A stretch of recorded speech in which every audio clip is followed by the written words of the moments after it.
Yeah, I think it's not all one thing. I think what makes it have, or what's made it have legs all these years is the characters.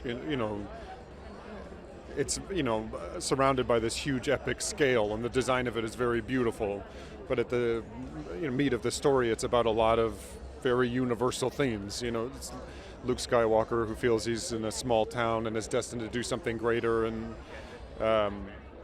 needs to get out and do it. It's about acquired family, found family, and then the family that you can't escape, and everyone's relationship to that, of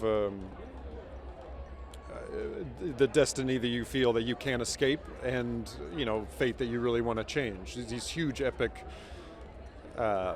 themes, I think is what made it timely.